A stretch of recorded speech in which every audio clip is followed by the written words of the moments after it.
ഷൂട്ടിന് കൊണ്ടുവന്നാണോടി എന്നെ? അല്ല. പിന്നെ എന്തിനു കൊണ്ടുവന്ന? എല്ലാ മാസവും ചെക്കപ്പ് ചെയ്യുന്ന ആശുപത്രി കൊണ്ടുവന്ന. വയ്യാത്ത ഒരു മനുഷ്യനെ ഇട്ട് കുലുക്കാന്നോടി നീ കുലുക്കിയത്. ഈ ആന്ന് വരുന്ന ആദ്യം മോല് വാ, ആദ്യം മോല് വാ, ആദ്യം മോല് വാ, ആദ്യം മോല് വാ.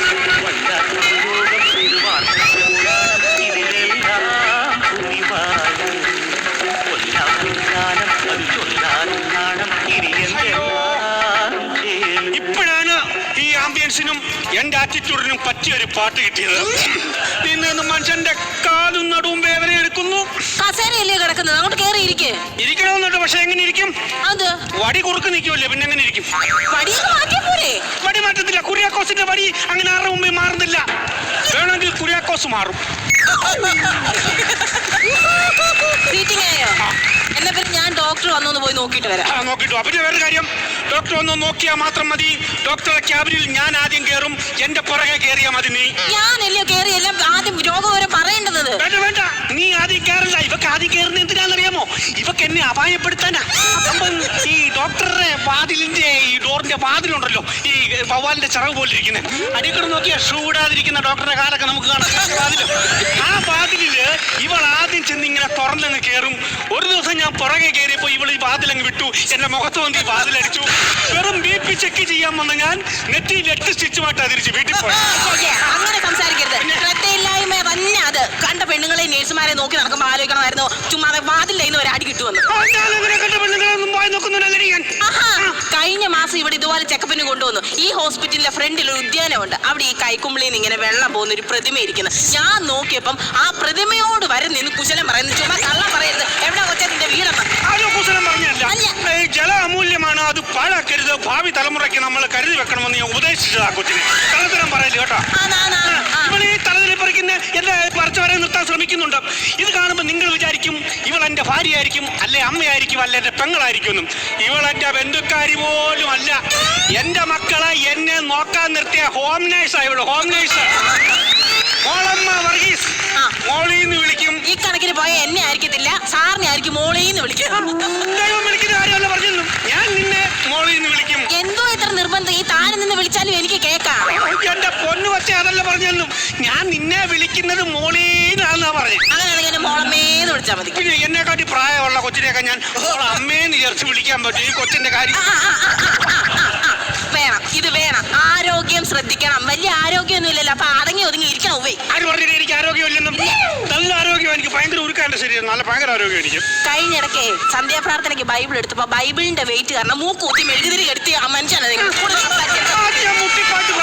മുട്ടുപാട്ട് പ്രാർത്ഥിച്ചല്ല. ഞാൻ നോക്കിയപ്പം തെറ്റിയൊന്നും കൂട്ടുന്നതാ കണ്ടത്. വചനത്തിന്റെ വെയിറ്റ് കൊണ്ട് ചിലപ്പോ നമ്മുടെ തലയൊന്ന് താഴും. തല ബ്ലഡിന്റെ റിസൾട്ട് ഒന്ന് നോക്കണം. സാറിന്റെ തലമുടി വരെ കൊഴുപ്പാ. ഈ നരച്ചിനകത്തോ? പിന്നെ അല്ല, അതെങ്ങനെ ഡോക്ടർമാര് പറയുന്ന ഒരു വക കേക്കത്തില്ല. ഉപ്പേരി അത് മാത്രമേ തിന്നത്തുള്ളൂ. ഒരൊറ്റ വറ്റിൽ വെറുതെ വെക്കത്തില്ല. ചീനി, കാച്ചില്, ചേമ്പ്, ചേന എന്തോ വറുത്ത് വെച്ചാലും എടുത്ത് നിങ്ങൾ തിന്നോളൂ. ഞാൻ അറിഞ്ഞു. ഞാൻ കണ്ടതല്ല, ഞാൻ കേട്ടു. രാത്രി 12 മണിയാകുമ്പോ സാറിന്റെ ഡോറിന്റെ അങ്ങോട്ട് ചെല്ലണം. ആ കട്ടിലെ കണ്ടിട്ട് കറുമുറു ഞാൻ കേൾക്കുന്നത് അത് കേട്ടോ. ആടുന്നുണ്ടെങ്കിൽ എന്തിനാ ഈ പല്ലിന്റെ ഇടയിൽ നിന്ന് കുത്തി കളയുന്നത്? സംഭവം ശരിയാ. നമ്മൾ ഈ അങ്ങനെയാണല്ലോ. ചിലപ്പം ഈ 60 ഒന്നാണെന്നാണല്ലോ പറയുന്നത്. 6 വയസ്സിലെ ആഗ്രഹം നമുക്ക് 60 വയസ്സിലുണ്ടാകും. അപ്പൊ ഞാൻ ഈ ഉപ്പേരിയൊക്കെ തിന്നിരുന്നു 1 മാസം മുമ്പ്. പക്ഷെ ഈ കഴിഞ്ഞ 1 മാസം കൊണ്ട് ഞാൻ ഉപ്പേരി ചവയ്ക്കുന്ന ശബ്ദം നീ കേൾക്കുന്നില്ലല്ലോ. കേൾക്കുന്നില്ല. അത് നല്ല ബുദ്ധിയാണെന്ന് എനിക്കറിയാം. ഞാനത് കേൾക്കാതിരിക്കാൻ വേണ്ടി പച്ചവെള്ളത്തിൽ കുതിർത്തായി ഇപ്പൊ തിന്നുന്നത്. അല്ലെന്ന് സാറിന് പറയാമോ? ഞാൻ കൊതി കൊണ്ടല്ലോ ഒരു മിച്ചറോ ഇച്ചിരപ്പൊക്കെ അവിടെയൊക്കെ തിന്നുന്നതിന് എന്തിനാണ് ഇങ്ങനെ പറയുന്നത്? എന്റെ പൊന്ന് സാറേ, ഉപ്പേരി മൊത്തം തീർത്ത് മക്കൾ വന്ന് എന്നോട് ചോദിച്ചു കഴിഞ്ഞാൽ ഞാൻ എന്തോ പറയും. ഞാൻ തിന്ന് തീർത്താന്ന് പറയണം. ഉപ്പേരി തിന്ന് തീർക്കുന്നതല്ല, സാറ് തീർന്നു പോയി കഴിഞ്ഞാൽ ഞാൻ എന്താ പറയുന്നത്?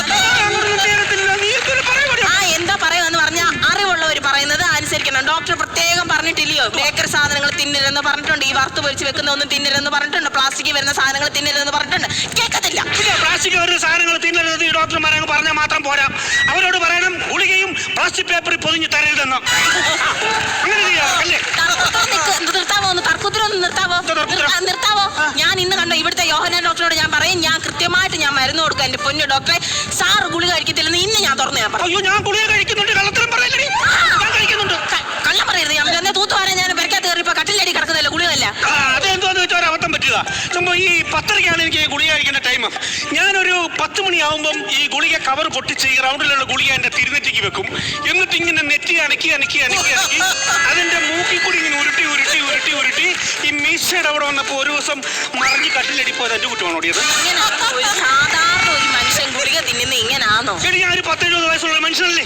എന്റെ വീട്ടിൽ എന്തെങ്കിലും എന്റർടൈൻമെന്റ് വേണ്ട എനിക്ക്.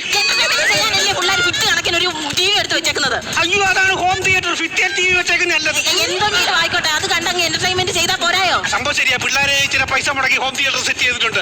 പക്ഷെ എനിക്ക് ഒത്തിരി നേരം ഈ സ്ക്രീനിലോട്ട് നോക്കിയിരിക്കാൻ പറ്റത്തില്ല, കണ്ണ് കടിയാന്ന്. അത് ഈ പ്രായമായതിന്റെയാ, വെളിച്ചം ഇങ്ങനെ കണ്ണിലോട്ട് അടിക്കുന്നതിന് ബുദ്ധിമുട്ടാണ്. അതുകൊണ്ടല്ല, എന്നെക്കാട്ടി നന്നായിട്ട് അഭിനയിക്കുന്ന രംഗത്ത് കാണും. അത് കാണുമ്പോൾ എനിക്ക് കണ്ണ് കടിക്കുക. എനിക്ക് അങ്ങനെ എത്താൻ പറ്റുന്നില്ലല്ലോ എന്നുള്ളൊരു കണ്ണ് കടി. ഞാനൊരു കാര്യം പറഞ്ഞേക്കാം, അടുത്ത മാസം അമ്മച്ചി ഇറ്റലിയിൽ നിന്ന് വരുവാ. ഞാൻ അങ്ങ് പോകും. പിന്നെ എല്ലാ കാര്യങ്ങളും നോക്കുന്ന അമ്മച്ചി ആണെന്ന് ആലോചിച്ചോണം. ചുരുക്കി പറഞ്ഞാൽ ഇത്രയും നാളും ആക്ഷൻ പടമായിരുന്നു, ഇനി അവാർഡ് പടമാണ്. മനസ്സിലായില്ല? അല്ല, നീ ഇത്രയും നാളും ഇങ്ങനെ പേടിപ്പിച്ചില്ലേ എനിക്ക് ആഹാരം തരുന്ന ഗുളിക തരുന്നു. എന്റെ ഭാര്യ വന്നാൽ എന്റെ പൊന്ന് ദൈവമേ, ചുമക്കുള്ള ഗുളിക എടുത്തോണ്ട് വാടിയെന്ന് പറഞ്ഞാൽ അവൾ ആ ഗുളിക എടുത്തിട്ട് ഇവിടെ വരുമ്പോഴത്തേക്ക് ആ ഗുളികയുടെ എക്സ്പയറി ഡേറ്റ് കഴിയും. അതാണ് പറഞ്ഞിട്ട് അവാർഡ് പടമായിരിക്കും. ആ മഞ്ഞ കവറിനകത്ത് ഗുളിക ഇങ്ങനെ തന്നെ. അതെന്താ ഇപ്പൊ? അവരുടെ ഇപ്പൊ കഴിക്കണോ എനിക്ക്? അത് ആവശ്യമില്ലാത്ത സമയത്തൊന്നും തോന്നുമല്ലേ അതെടുത്ത് കഴിക്കേണ്ടത്. ഇപ്പൊ എനിക്കൊരു വേണമെന്നത് വേദന ഉണ്ടെങ്കിൽ മാത്രം കഴിക്കാനുള്ള ഗുളികയാണത്. അതാ പറയും, നീ കാലെ ചവിട്ടി പിടിച്ചേക്കോ, കാല് വേദന സാർ അവിടെ ഇരിക്കും, ഞാനേ ചീട്ട് എടുത്തിട്ട് വരാം. പെട്ടെന്ന് വരണം. പെട്ടെന്ന് വരാൻ അത് എടുത്തു വെച്ചേക്കോ, അല്ല ഇച്ചിരി താമസിക്കും ചിലപ്പോ. താമസിക്കാനായിട്ട് നീ ചീട്ട് എടുക്കാൻ പോലും അല്ല, ചീട്ട് കളിക്കാനൊന്നും പോലും പിന്നെ ഇറങ്ങിയിരുന്നോളാം കേട്ടല്ല. പെട്ടെന്ന് എന്തോ ചെയ്യാനാന്ന് പറ. പിള്ളേരോട് നിർബന്ധം